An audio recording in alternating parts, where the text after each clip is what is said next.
Hello everyone, I hope आप सब बहुत अच्छे होंगे। अभी तक में हमने यूटिलाइजेशन में वेल्डिंग चैप्टर्स को ख़त्म करने के बाद इल्यूमिनेशन टॉपिक पे चल रहे थे, जिसमें आपने इल्यूमिनेशन का पार्ट, उससे रिलेटेड फैक्टर्स के पार्ट और कुछ लॉ उससे डिपेंडेंट पढ़ लिए हैं। अब हमें आगे पढ़ना है लाइटिंग स्कीम्स के बारे में। लाइटिंग की जो स्कीम्स होती हैं उनको 3 क्राइटेरिया में बांटा गया है। जस्ट ये बहुत छोटा सा टॉपिक है, इसके ठीक बाद हमें पढ़ना होगा लैंप्स के बारे में। लैंप्स और लाइटिंग से आपके एग्जाम पॉइंट ऑफ व्यू से इंपॉर्टेंट क्वेश्चंस बनते हैं, इसलिए इस वीडियो को ज़्यादा अच्छे से पढ़िएगा। सबसे पहले हम बात करते हैं लाइटिंग स्कीम्स के बारे में। लाइटिंग स्कीम्स क्या होती है देख लेते हैं।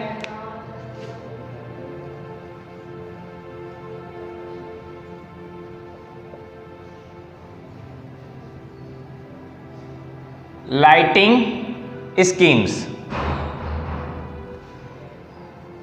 अगर हम लाइटिंग स्कीम की बात करें तो इसको ऐसे समझिएगा, लाइटिंग का मतलब होता है रोशनी। रोशनी को बांटने का तरीका, किस तरह से इसको क्राइटेरिया में बांटा जा सकता है, तो इसको 3 क्राइटेरिया में बांटा गया है प्लेसेस के आधार पर, on basis of places.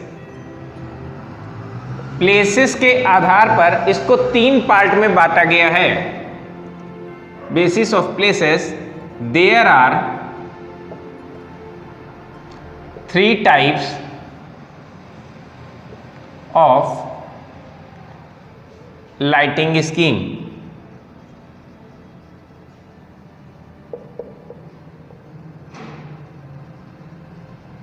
Lighting schemes places के आधार पर 3 पार्ट्स में बांटा गया है। कौन कौन से हैं 3 पार्ट?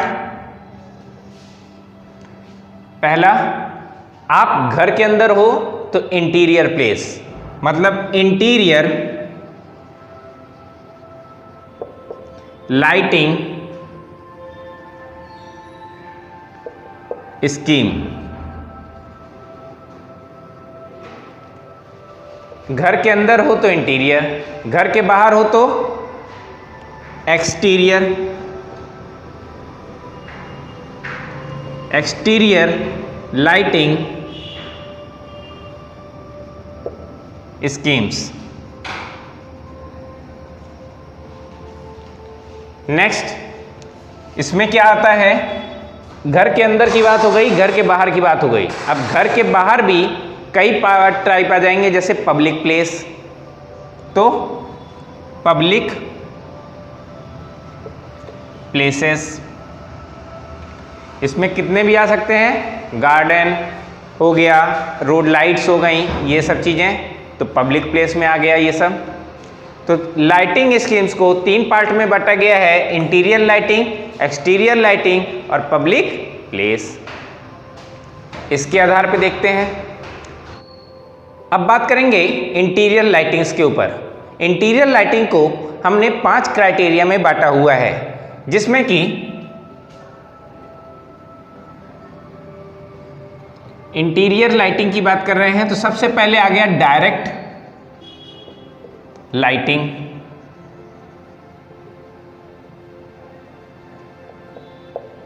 Direct lighting. दूसरा आ जाएगा indirect.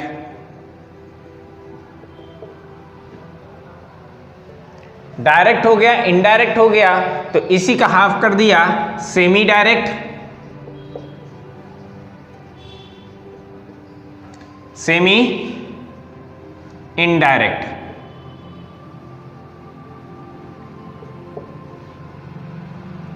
Semi direct, semi indirect. Last part आता है जनरल लाइटिंग।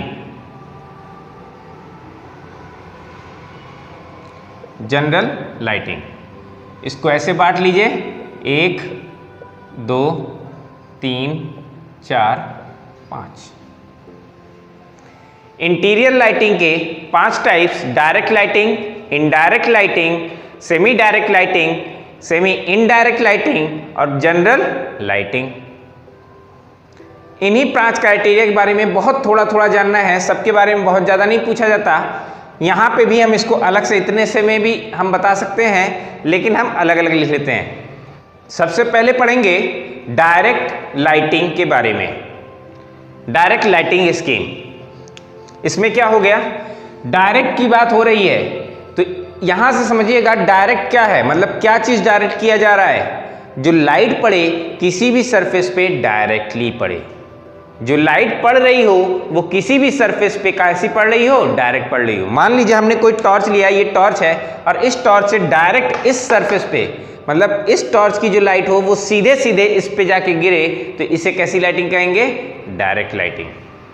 क्या हो गया पहला पॉइंट।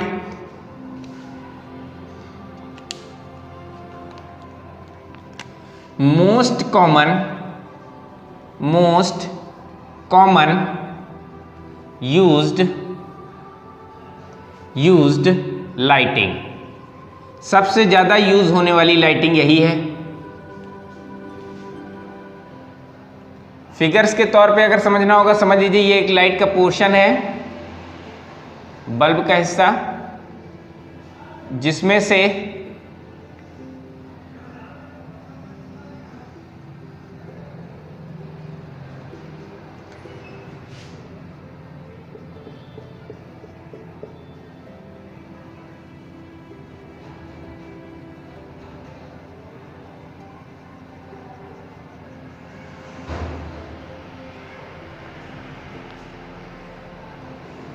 इसमें ध्यान दीजिएगा थोड़ा सा, डायरेक्ट लाइटिंग की बात करी जा रही है, तो जब कोई चीज डायरेक्ट पड़ रही है तो सबसे ज्यादा लाइट पड़ेगी, सबसे ज्यादा मतलब 90% of light, 90% light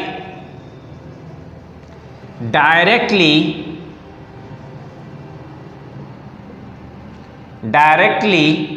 falls on surface. 90% light directly किसी भी सरफेस पे क्या हो रही होगी, गिर रही होगी। मतलब मैक्सिमम लाइट जब गिर रही है तो हम इसको घर में, इंडस्ट्री में, जहां ज्यादा लाइट की जरूरत हो ऐसी जगह पे इसका इस्तेमाल कर सकते हैं। बिल्कुल, हाउस, इंडस्ट्री, पब्लिक वेज, सभी जगहों पे इसका इस्तेमाल किया जा सकता है जहां पे डायरेक्ट लाइटिंग की जरूरत पड़ रही हो। 3 most important point. Next, semi direct. Direct से हमने क्या कर दिया, सेमी डायरेक्ट। सेमी लग गया किसी चीज में तो क्या हो जाता है, आधा। इसकी लाइट अगर ज्यादा गिर रही थी तो अब उसमें क्या होगा, कम गिरेगी। थोड़ा सा खास पॉइंट याद रखिएगा, जैसे इसमें मेन 3 यही पॉइंट्स हैं, लेकिन इसके अलावा इसकी जो फोकस करी जाती है कि लाइट ज्यादा से ज्यादा एक जगह पे कॉन्सेंट्रेट होकर गिरे, इसके लिए ये जो पोर्शन हमने बनाया ये रिफ्लेक्टर का काम क्या करता है, किसका काम करता है, रिफ्लेक्टर का। अब मान लीजिए आपने टॉर्च वगैरह देखा हो तो उसके पीछे चिकनी सतह बनाई जाती है, चमकीली सतह, जिसके कारण जब टॉर्च जलाते हैं तो ज्यादा से ज्यादा लाइट सामने की साइड निकलती है। तो वही काम ये क्या कर रहा है, रिफ्लेक्टर कर रहा है। सेमी डायरेक्ट की बात कर दी है। सेमी डायरेक्ट में समझिएगा, अब यहां पे जो लाइटिंग हो रही होगी वो क्या हो जाएगी, कम हो जाएगी, हाफ हो जाएगी। लगभग ये 50 to 90% इसके बीच में अगर काम कर रहा हो, 50 to 90% के बीच में काम कर रहा हो तो लाइट फॉल्स ऑन सरफेस। मतलब सरफेस पे 50 से 90% के बीच जो लाइट होती है वो सरफेस पे डायरेक्ट गिर रही होती है, बाकी लाइट्स अपवर्ड या इधर उधर डायरेक्शन में जा रही होती है। इसका क्या मतलब हुआ, अब इसी को समझिएगा। अगर मैं इसी का थोड़ा सा चेंज करके बना दूं,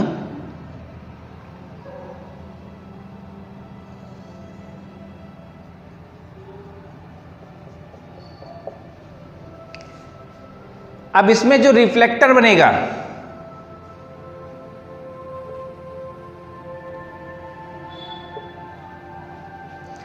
इसका जो रिफ्लेक्टर होता है, ऐसी लाइट्स ज्यादातर ऊपर से चोंचनुमा होती हैं, मतलब कि ऊपर से उठी हुई। ऐसी लाइट्स ज्यादातर ऊपर से उठी होने के कारण जब रिफ्लेक्शन, इसका जो रिफ्लेक्शन पड़ रहा है इधर उधर से, तो कुछ पोर्शन इसके पास, मतलब इसके जो सेंटर में जा रहा है, वो रिड्यूस हो जाता है, वो पूरी तरह से कॉन्सेंट्रेट होकर नीचे नहीं आता। इसमें क्या हो रहा है, ये पूरा पूरा एक शीट बना दिया, एक शेड।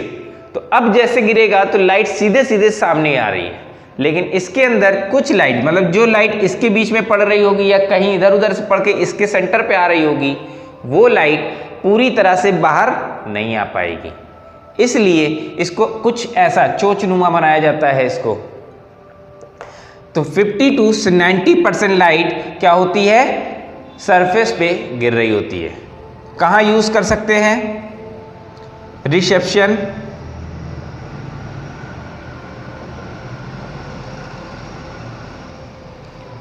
ड्राइंग रूम,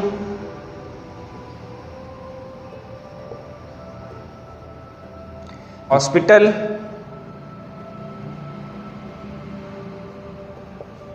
ऑफिस, ऐसी जगहें जहां पे हल्की लाइटिंग की जरूरत हो, बहुत डायरेक्ट किसी जगह फोकस करते हुए लाइट की जरूरत ना पड़े, ऐसी जगहों पे हम सेमी डायरेक्ट लाइटिंग का इस्तेमाल कर सकते हैं। तो कहा जा सकता है, एक पॉइंट और अगर आपको बनाना हो बना लीजिएगा, वैसे नीड नहीं है, कि इसके अंदर जो रिफ्लेक्टर्स बनाए जाते हैं, ये जो रिफ्लेक्टर्स बनाए जा रहे हैं वो कैसे बनाए जा रहे हैं, कॉनिकल फॉर्म, कोन होता है कि नहीं, शंकु, कॉनिकल फॉर्म में बनाए जाते हैं। क्लियर है, आगे चलते हैं। नेक्स्ट आ गए इनडायरेक्ट लाइटिंग के ऊपर। क्या हो गया, डायरेक्ट में याद करिएगा 90% कहां गिर रहा था, डायरेक्टली सरफेस के ऊपर, लेकिन अब ओनली 10%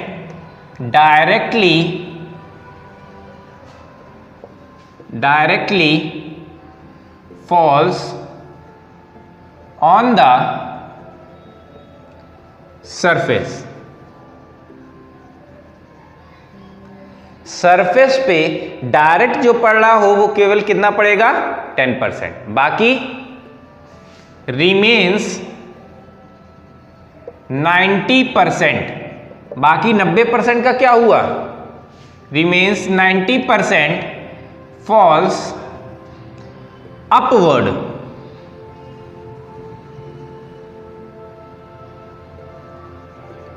फ्रॉम सरफेस। क्या कहा मैंने, अब मान लीजिए उसके अंदर रिफ्लेक्शन लाइट के लिए नीचे से हमने बना रखा था, अभी भी इसमें रिफ्लेक्शन जो बन रहा है ये नीचे हो गया ये।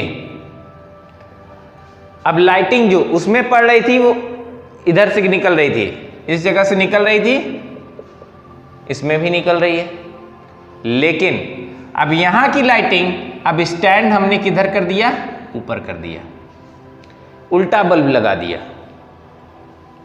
लाइट ऊपर जा रही है निकल करके स्टैंड के साइड पे, तो जो हमें नीचे अगर जरूरत है तो नीचे क्या डायरेक्ट पड़ेगी, नहीं पड़ेगी। तो केवल जहां डेकोरेशन का पीस हो, जहां पे केवल लाइट हमको केवल रोशनी पता चले और कहीं फोकस ना हो रही हो, तो ऐसी जगह पे हम किसको लगाएंगे, इनडायरेक्ट लाइटिंग स्कीम को। तो कह सकते हैं डेकोरेटिव प्लेसेस। कहां यूज होगा, डेकोरेटिव प्लेस में। डेकोरेटिव प्लेस कहां हो सकते हैं, cinemas, cinema hall, cinema hall, वहां पे डायरेक्ट लाइटिंग, अगर डायरेक्ट लाइटिंग करेंगे तो फोकस या पिक्चर्स के ऊपर इफेक्ट पड़ेगा, इसलिए इनडायरेक्ट लाइटिंग की जाती है। आप कभी गए हों तो देखे होंगे ज़्यादातर लाइटिंग ऊपर के साइड मोड़े होते हैं वो लोग, छत के तरफ। तो वैसे ही सिनेमा हॉल्स और रेस्टोरेंट, जहां कहीं भी डेकोरेशन का काम आ रहा हो, जहां कहीं भी डेकोरेशन का काम आ रहा हो हर जगह पे इसका इस्तेमाल कर सकते हैं। होटल्स, ऑफिस वगैरह वगैरह। Semi indirect, semi in direct, semi indirect में क्या हो गया, डायरेक्ट में, सेमी डायरेक्ट में क्या था, 50 to 90%, 50 to 90% डायरेक्टली कहां पड़ रहा था, सरफेस पे। अब यहां 50 to 90% कहां पड़ेगा, अपवर्ड। 50 to 90% फॉल्स अपवर्ड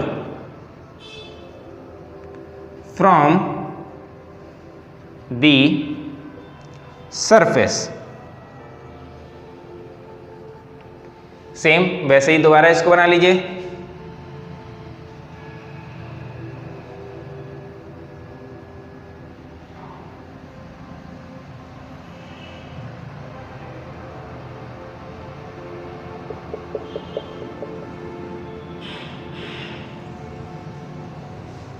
उसमें भी रिफ्लेक्टर्स ऐसे ही बने हुए थे नीचे के साइड पे कॉनिकल फॉर्म में, वैसे ही इसमें भी बनेगा, बस इसकी डायरेक्शन क्या होगी, ऊपर साइड होगी। वैसे ही 50 to 90% falls upward from the surface. Same process. इसका इस्तेमाल कहाँ कर रहे थे, डेकोरेशन में, तो इसका भी कहाँ होगा, कोई डेकोरेटिव प्लेस या ऐसी जगह जहाँ पे कम लाइटिंग की हमें जरूरत पड़ रही हो, like drawing,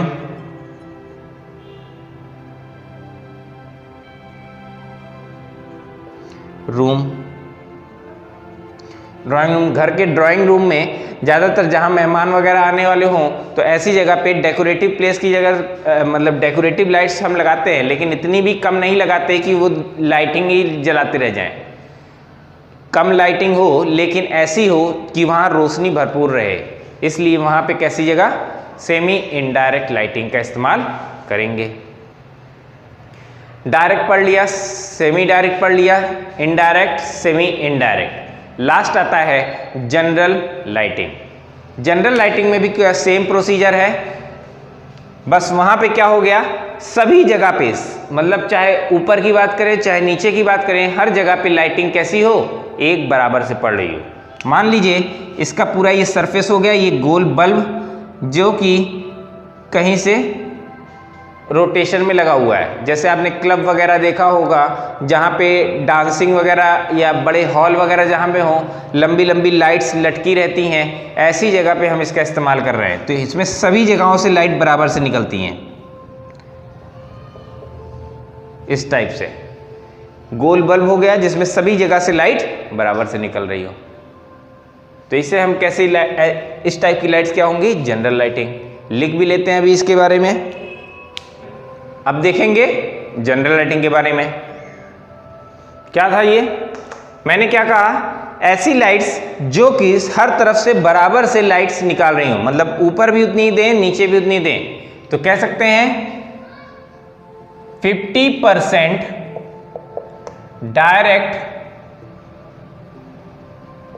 directly falls on the surface, 50% surface पे जाए, बाकी 50% falls upward the surface. Surface से ऊपर की तरफ 50% जाए, सरफेस से नीचे मतलब सरफेस की तरफ 50% जाए, आधी ऊपर आधी नीचे। अगला क्या हो गया, अगर ऐसी लाइटिंग का इस्तेमाल कर रहे हैं तो ये लाइटिंग मतलब जहां बड़ी जगह हो, जहां हॉल टाइप एरिया हो, ऐसी जगह पे इसका इस्तेमाल होगा। तो used for big places like hall, office, office हो, इंडस्ट्री हो, ऐसी जगहों पे हम इसका इस्तेमाल करेंगे। Hospital, big places like hall, ये सब चीज के बारे में। अगर ऐसा है तो रिफ्लेक्टर इसके अंदर बनाना पड़ेगा।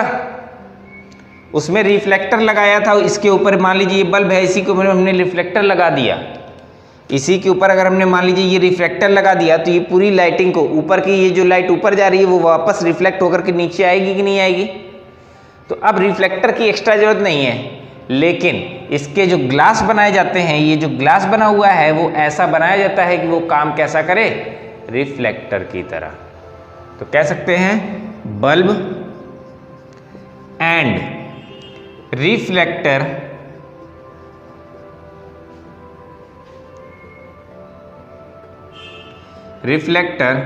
both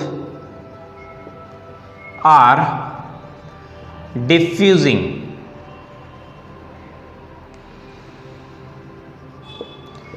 उत्सर्जन करने वाले होते हैं, कि मतलब उसके अंदर जो लाइट्स आ रही हों वो हर डायरेक्शन में आराम से निकल सकें। लाइटिंग स्कीम यहां से खत्म हो जाती है। आज हम लैंप के क्लासिफिकेशन के बारे में देखेंगे, लैंप्स के बारे में कल से स्टार्ट करेंगे। लैंप्स के बारे में नेक्स्ट लेक्चर में हम देखेंगे। आज केवल लैंप्स के क्लासिफिकेशन के बारे में देखेंगे। अब हम देखेंगे लैंप्स के बारे में। लैंप्स क्या चीज है? जो भी ऐसी वस्तु किसी चीज अपने आप को रेडिएट करके हीट उत्सर्जित करके, ऊष्मा का उत्सर्जन करके, कोई भी ऐसी लाइट या थिंग जो कि अपने आप को जला करके, अपने आप को उत्सर्जित करके आपको प्रकाशित करती है, उसे क्या कहते हैं? लैंप। मैंने क्या कहा? एक पर्टिकुलर बॉडी है, एक बॉडी जो कि खुद को रेडिएट करके खुद को जला रही है। जलाने से आप या कोई जगह, कोई भी चीज जो प्रकाशित हो जाए उसे हम क्या कहते हैं? उसके कारण, जिसके कारण ये प्रकाशित हो रही है, तो उस वस्तु को क्या कहेंगे? लैंप। कोयला जल रहा हो, कोयला जल रहा हो और जलने के बाद वो कहीं रोशनी दे, क्या वो लैंप है? हाँ, बिल्कुल है। जब कोयला गर्म होगा, लाल होगा और वो रोशनी देने के काबिल होगा तो वो कैसा होगा? लैंप। वो जब किसी भी सरफेस पे अपनी रोशनी को डाल सके तो वो क्या कहलाएगा? लैंप। Same process. लैंप को 3 क्राइटेरिया में बांटा गया है। लैंप को 3 क्राइटेरिया में बांटा गया है। सबसे पहले आता है इनकैंडेसेंट लैंप।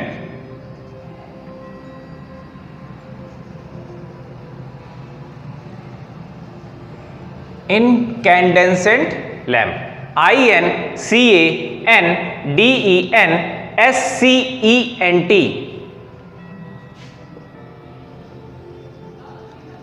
लैंप। नेक्स्ट आता है आर्क लैंप और लास्ट आता है गैसियस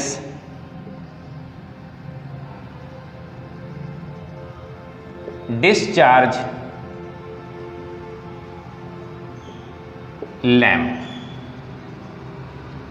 इसको गैस डिस्चार्ज लैंप भी कई जगह लिखा मिलता है, कई जगह गैसियस डिस्चार्ज लैंप। बात एक ही है। लैंप्स को 3 क्राइटेरिया में बांटा गया, इनकैंडेसेंट लैंप, आर्क लैंप और गैसियस डिस्चार्ज लैंप। अब यहीं से नाम में ध्यान दीजिएगा, incandescent lamp, arc lamp. Arc बनाने का प्रोसीजर मैंने आपको बताया था वेल्डिंग के टाइम पे। जब 2 इलेक्ट्रोड्स को आसपास रखा जाए, छुआया जाए, हटाया जाए या दूरी रखने पर उसके बीच क्या बन रहा था? आर्क। तो यही प्रोसीजर यहां होगा। गैसियस डिस्चार्ज लैंप, किसी ना किसी गैस का इस्तेमाल हो रहा होगा, मतलब जो भी इलेक्ट्रोड आपस में काम कर रहे होंगे उनके बीच में मान लीजिए ये एक इलेक्ट्रोड है, ये एक इलेक्ट्रोड है, 2 इलेक्ट्रोड्स के बीच में हमने कुछ दूरी रख दी। अब ये क्या अपने आप जल जाएगा? नहीं, इनके बीच में कुछ ना कुछ ऐसी चीज हम भर दें जिसके कारण ऐसा गैस भर दें जो कि कंडक्टिंग हो। अब उस कंडक्शन के कारण ये यहां से यहां तक करंट क्या करेगा, फ्लो करवा देगा। तो ऐसे लैंप्स क्या कहलाते हैं, गैसियस डिस्चार्ज लैंप। सबसे पहले किस में आ रहे हैं, इनकैंडेसेंट लैंप के ऊपर। इनकैंडेसेंट लैंप को 3 पार्ट्स में बांटा गया है। सबसे पहला पार्ट आता है कार्बन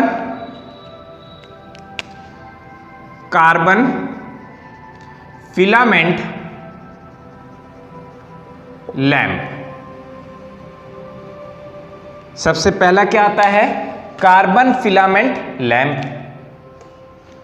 नेक्स्ट आता है मेटेलिक फिलामेंट लैंप। इसको 2 पार्ट में बांटा गया है। कई जगह पे इसी में आपने नाम भी सुन रखा होगा, वैक्यूम फिलामेंट लैंप। तो फिलहाल अभी उस पर नहीं जा रहे हैं, नाम वगैरह बाद में देखेंगे। पहले इसी में आ गया टंगस्टन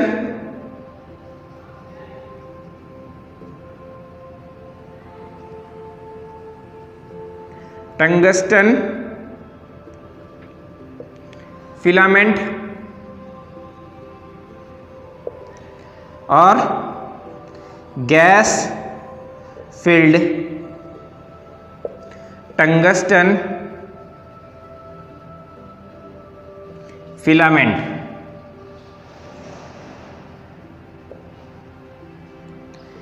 मेटेलिक फिलामेंट लैंप को 2 पार्ट में बांटा गया, टंगस्टन फिलामेंट लैंप और gas filled tungsten filament lamp. इसी का दूसरा नाम आपने पढ़ रखा है वैक्यूम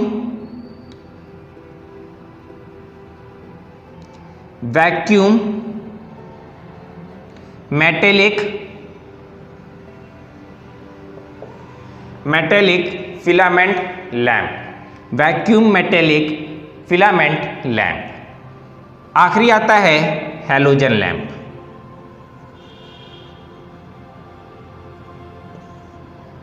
इसको 3 पार्ट में बांटे गए, कौन कौन से, कार्बन फिलामेंट, मेटेलिक फिलामेंट और हैलोजन फिलामेंट लैंप। लास्ट अब हम किस में आ जाएंगे, गैसियस डिस्चार्ज लैंप के ऊपर। इसको भी 4 टाइप में बांटा गया है। पहला है सोडियम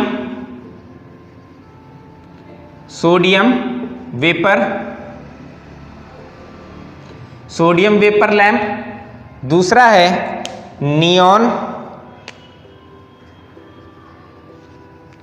नियॉन लैंप। नेक्स्ट आता है फ्लोरोसेंट लैंप।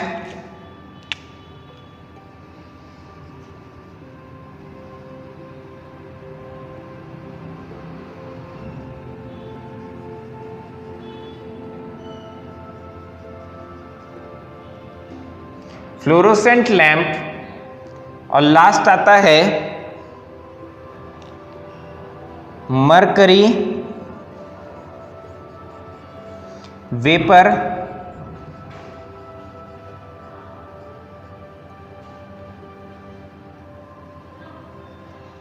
लैंप। 4 टाइप क्या क्या हो गए गैसियस डिस्चार्ज लैंप के, sodium vapour lamp, neon lamp, fluorescent lamp और मरकरी वेपर लैंप। ये 4 टाइप आते हैं इसके अंदर। इसमें 2 टाइप्स अभी और हैं, इसमें 3 टाइप और हैं।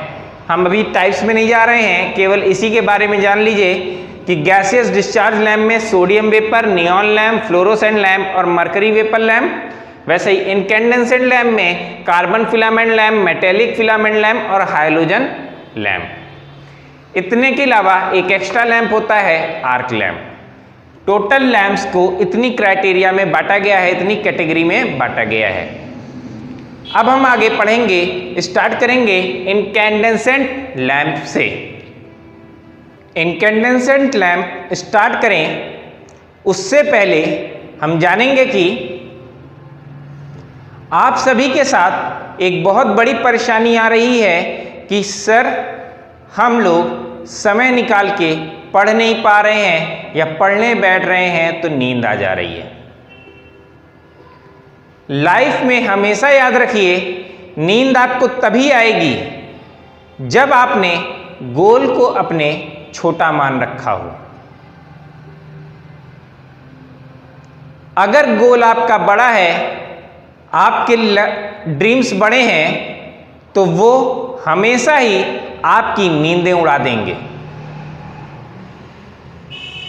इससे ये साफ पता चलता है कि अभी आप लोगों में उस जज्बे की, उस हिम्मत की कमी है जो पढ़ने के लिए आपको लगानी है। ड्रीम्स को इतने बड़े रखिए कि जागने पे मजबूर हो जाइए। 2 घंटा पढ़ने के बाद लगता है कि आज बहुत हो गया। बहुत क्या हो गया? हमने तो अभी शुरुआत करी है। उस समय तो आपके मन में यह आना चाहिए, अभी तो शुरुआत करी है। लंबी रेस का घोड़ा तब दौड़ता है जब वो स्टार्टिंग में पीछे होता है। अगर आपको लंबी रेस दौड़नी हो तो आप स्टार्टिंग स्लो में करते हो और लास्ट एनर्जी एकदम अंतिम तक आते आते पूरी झोंक देते हो। अभी आप लोग तेज दौड़ने के पीछे पड़ जाते हो कि हम बस जल्दी जल्दी पढ़ लें। ऐसा नहीं है। आप हल्का हल्का पढ़िए, रिवीजन करते चलिए, ये भी सफिशिएंट है। एग्जाम टाइम आते ही वो आपको अपने आप ही फील होगा कि अब हम इस पे स्पीड पा लिए, कमांड पा लिए। मैंने आपसे रिवीजन वाला मोटिवेशनल वीडियो कहा था देखने के लिए। उसको देखने के बाद मैंने कहा कि आप जो टॉपिक रिवीजन करने में 1 घंटा लगा रहे हो, अगर वो बराबर कर रहे हो तो एग्जाम टाइम आते आते मोस्टली वो 5 मिनट में आप रिवाइज करने लगोगे। ट्राई करके देखिए, जरूर अच्छा लगेगा। अगर वीडियो अच्छी लगे तो ज़्यादा से ज़्यादा लोगों तक शेयर करें, लाइक करें, सब्सक्राइब करें। Please like, subscribe and share. Thank you.